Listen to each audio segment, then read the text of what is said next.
ಸ್ನೇಹಿತರ welcome back to Mahi updates YouTube channel. ನಾನು ನಿಮ್ಮ ಮಹಿಗೌಡ ಮಾತಾಡ್ತಿರೋದು. ಗೃಹಲಕ್ಷ್ಮಿ ಯೋಜನೆಯ ಅಪ್ಡೇಟ್ಗೆ ತಮಗೆಲ್ಲರಿಗೂ ಆತ್ಮೀಯವಾದ ಸ್ವಾಗತ. ಇವತ್ತಿನ ಈ ವಿಡಿಯೋದಲ್ಲಿ ಗೃಹಲಕ್ಷ್ಮಿ ಯೋಜನೆಯ ಫಲಾನುಭವಿಗಳಿಗೆ ಗೃಹಲಕ್ಷ್ಮಿ ಯೋಜನೆಯ 12ನೇ ಕಂತು ಹಣ ಕುರಿತು ಆ್ಯಂಡ್ ಹಾಗೇನು 13ನೇ ಕಂತು ಹಣ ಕುರಿತು ಇವತ್ತಿನ ಈ ವಿಡಿಯೋದಲ್ಲಿ ಕಂಪ್ಲೀಟ್ ಅಪ್ಡೇಟನ್ನು ಕೊಡ್ತೀನಿ. ವಿಡಿಯೋನ ಕಂಪ್ಲೀಟಾಗಿ ವಾಚ್ ಮಾಡಿ ಆ್ಯಂಡ್ ಹಾಗೇನು ಚಾನಲ್ಗೆ ಫಸ್ಟ್ ಟೈಮ್ ವಿಸಿಟ್ ಮಾಡಿದರೆ ಅಥವಾ ಇನ್ನೂ ಸಬ್ಸ್ಕ್ರೈಬ್ ಮಾಡ್ಕೊಂಡಿಲ್ಲ ಅಂತ ಅಂದರೆ ಈ ಕೂಡಲೇ ಸಬ್ಸ್ಕ್ರೈಬನ್ನು ಮಾಡ್ಕೊಳ್ಳಿ. ಆ್ಯಂಡ್ ಈಗಾಗಲೇ ಯಾರೆಲ್ಲ ಸಬ್ಸ್ಕ್ರೈಬ್ ಮಾಡಿ ಸಪೋರ್ಟ್ ಮಾಡ್ತಿದ್ದೀರಾ ಎಲ್ಲರಿಗೂ ನನ್ನ ಒಂದು ಹೃದಯಪೂರ್ವಕ ಧನ್ಯವಾದಗಳು. ನೋಡಿ, ಗೃಹಲಕ್ಷ್ಮಿ ಯೋಜನೆಯ ಫಲಾನುಭವಿಗಳಿಗೆ ಈಗಾಗಲೇ 11ನೇ ಕಂತು ಹಣದವರೆಗೂ ಹಣ ರಿಸೀವ್ ಆಗಿದೆ. 11ನೇ ಕಂತು ಹಣದವರೆಗೂ ಯಾರಿಗಾದರೆ ಹಣ ಬಂದಿದೆ ಅಂತಹ ಫಲಾನುಭವಿಗಳು ಕೇಳ್ತಿರೋದು, ಸರ್ 12ನೇ ಕಂತು ಹಣ ಯಾವಾಗ ಬರುತ್ತೆ, 13ನೇ ಕಂತು ಹಣ ಯಾವಾಗ ಬರುತ್ತೆ, ಇಷ್ಟಕ್ಕೂ 12 ಮತ್ತು 13ನೇ ಕಂತು ಹಣ ಸೇರಿ ಒಟ್ಟಿಗೆ 4,000 ಬರುತ್ತೆ ಸರ್ ಅಂತ ಕೇಳ್ತಿದ್ದಾರೆ. ಯಾಕೆ ಅಂತ ಅಂದರೆ ಜೂನ್ ತಿಂಗಳ ಹಣ ಜುಲೈ ತಿಂಗಳಲ್ಲಿ ಬರಬೇಕಿತ್ತು, ಬಟ್ ಒಂದಿಷ್ಟು ತಡ ಆಗಿದ್ದರಿಂದ ಜೂನ್ ತಿಂಗಳ ಹಣ ಆಗಸ್ಟಲ್ಲಾದರೆ ಬಿಡುಗಡೆ ಮಾಡಿದ್ರು. ಈಗ ಫಲಾನುಭವಿಗಳು ಕೇಳ್ತಿರೋದು, ಸರ್ ನಮಗೆ 11ನೇ ಕಂತು ಹಣದವರೆಗೂ ಬಂದಿದೆ, ಜುಲೈ ತಿಂಗಳ ಹಣ ಆಗಸ್ಟ್ ತಿಂಗಳಲ್ಲಿ ಬರಬೇಕಿತ್ತು, ಆಗಸ್ಟ್ ತಿಂಗಳಲ್ಲಿ ಬರಲಿಲ್ಲ ಅಲ್ವಾ, ಹಾಗಿದ್ರೆ ನಮಗೆ ಜುಲೈ ತಿಂಗಳ ಹಣ ಆ್ಯಂಡ್ ಹಾಗೇನು ಸಹ ಆಗಸ್ಟ್ ತಿಂಗಳ ಹಣ ಸೇರಿ ಒಟ್ಟಿಗೆ ಒಂದು ಸೆಪ್ಟೆಂಬರ್ ತಿಂಗಳಲ್ಲಿ ಬರುತ್ತಾ ಅಂತ ಫಲಾನುಭವಿಗಳು ಕೇಳ್ತಿದ್ದಾರೆ. ಒಟ್ಟಿಗೆ 4,000 ಹಣ ಜಮಾ ಆಗುತ್ತಾ ಅಂತ ಫಲಾನುಭವಿಗಳು ಕೇಳ್ತಿರೋದು. ನೋಡಿ, ಈಗಾಗಲೇ ಇದ್ರ ಬಗ್ಗೆ ಲಕ್ಷ್ಮೀ ಹೆಬ್ಬಾಳ್ಕರ್ ಮೇಡಮ್ ಅವರನ್ನು ಸಹ ಮಾತನಾಡಿದ್ರು. ಹೌದು, 11ನೇ ಕಂತು ಹಣದವರೆಗೂ ಫಲಾನುಭವಿಗಳ ಬ್ಯಾಂಕ್ ಖಾತೆಗಳಿಗೆ ಬಂದಿದೆ.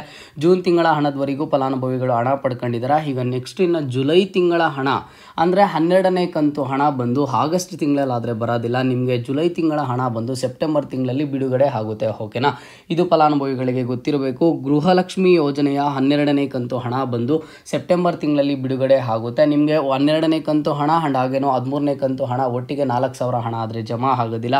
ಲೇಟ್ ಆಯಿತು ಅಂತ ಹೇಳಿಬಿಟ್ಟು ಫಲಾನುಭವಿಗಳು ಯಾರು ಈ ರೀತಿ ಅನ್ಕೊಳ್ಳೋದಕ್ಕೆ ಹೋಗಬೇಡಿ. ಜುಲೈ ತಿಂಗಳ ಹಣ ಆಗಸ್ಟ್ ತಿಂಗಳ ಹಣ ಸೇರಿ ಒಟ್ಟಿಗೆ ಸೆಪ್ಟೆಂಬರಲ್ಲಿ ಬರುತ್ತೆ ಅಂತ ಹೇಳಿಬಿಟ್ಟು ನಿಮಗೆ ಸದ್ಯಕ್ಕೆ ನೋಡಿ ಜುಲೈ ತಿಂಗಳ ಹಣ ಸೆಪ್ಟೆಂಬರ್ ತಿಂಗಳಲ್ಲಿ ಬರುತ್ತೆ. ಅದಾದಮೇಲೆ ನಿಮಗೆ ಆಗಸ್ಟ್ ತಿಂಗಳ ಹಣ ಅಕ್ಟೋಬರ್ ತಿಂಗಳಲ್ಲಾದರೆ ಬರುತ್ತೆ. ಓಕೆನಾ, ಯಾಕಂತ ಅಂದರೆ ಓಂ ಶ್ರೀ ಕೊಲ್ಲೂರು ಮೂಕಾಂಬಿಕಾ ಜ್ಯೋತಿಷ್ಯರು ಪ್ರೀತಿಯಲ್ಲಿ ಕಿರಿಕಿರಿ, ಮದುವೆ ಸಮಸ್ಯೆ, ಗಂಡ ಹೆಂಡತಿ ಕಿರಿಕಿರಿ, ಅತ್ತೆ ಸೊಸೆ ಜಗಳ, ಶತ್ರುಗಳ ನಾಶ, ಮಹಿಳೆಯರ ಗುಪ್ತ ಸಮಸ್ಯೆಗೆ ವಿಶೇಷ ಪರಿಹಾರ ಆದ್ರೆ ಮಾಡಿಕೊಡ್ತಾರೆ. ನೀವು ಇಲ್ಲಿ ಕೆಳಗಡೆ ಸ್ಕ್ರೋಲ್ ಆಗ್ತಿರುವಂತಹ ನಂಬರ್ಗಾದ್ರೆ ಕರೆ ಮಾಡಿ. ಪ್ರತಿ ತಿಂಗಳಲ್ಲೂ ಸಹ ಒಂದು ಕಂತು ಹಣ ಅಷ್ಟೇ ಫಲಾನುಭವಿಗಳಿಗೆ ಜಮಾ ಮಾಡೋದಕ್ಕೆ ಆಗೋದು. ಸೆಪ್ಟೆಂಬರ್ ತಿಂಗಳಲ್ಲಿ ಒಟ್ಟಿಗೆ 4,000 ಹಣ ಯಾರಿಗೆ ಜಮಾ ಆಗುತ್ತೆ ಅಂತ ಹೇಳ್ತೀನಿ ನೋಡಿ.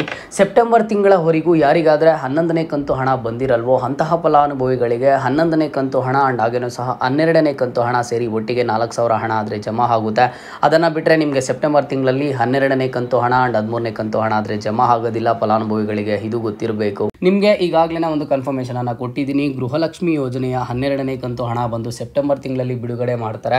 ಅದಾದಮೇಲೆ 13ನೇ ಕಂತು ಹಣ ಬಂದು ನಿಮಗೆ ಅಕ್ಟೋಬರ್ ತಿಂಗಳಲ್ಲಾದರೆ ಬಿಡುಗಡೆ ಮಾಡ್ತಾರೆ. ಓಕೆನಾ, ಫಲಾನುಭವಿಗಳಿಗೆ ಇದು ಗೊತ್ತಿರಬೇಕು.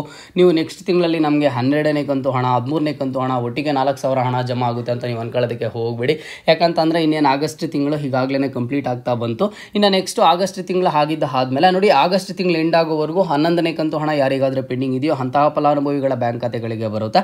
ಮತ್ತು ಸೆಪ್ಟೆಂಬರಲ್ಲಿ ನಿಮಗೆ ಒಂದು 12ನೇ ಕಂತು ಹಣ ಬಿಡುಗಡೆ ಮಾಡ್ತೀವಿ ಅಂತ ಹೇಳಿಬಿಟ್ಟು ಲಕ್ಷ್ಮೀ ಹೆಬ್ಬಾಳ್ಕರ್ ಮೇಡಮ್ ಅವರು ಈಗಾಗಲೇ ಹೇಳಿದ್ದಾರೆ.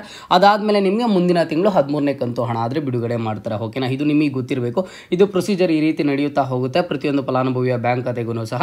ನೋಡಿ, ಒಂದು ಕಳೆದ 4 ತಿಂಗಳ ಹಿಂದೆ ಏನಾಗಿತ್ತು ಅಂತ ಅಂದರೆ ಆ ತಿಂಗಳ ಹಣ ಆ ತಿಂಗಳಲ್ಲೇ ಬರ್ತಿತ್ತು. ನಿಮಗೆ ಎಲೆಕ್ಷನ್ಸ್ ಇದ್ದಾಗ ನಿಮಗೆ ಗೊತ್ತಿರುತ್ತೆ.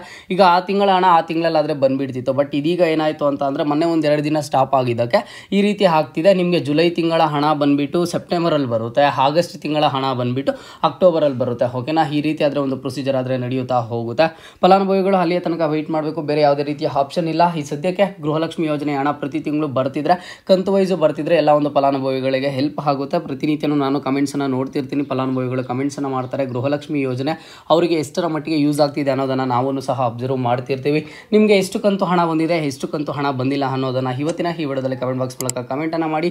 ಆ್ಯಂಡ್ ಹಾಗೇನು ಇವತ್ತಿನ ಈ ವಿಡಿಯೋಗೆ ಒಂದು ಲೈಕನ್ನು ಮಾಡಿ. ಇದೇ ಥರದ ಎಲ್ಲ ಅಪ್ಡೇಟ್ಸನ್ನು ಪಡ್ಕೊಳ್ಳಿ.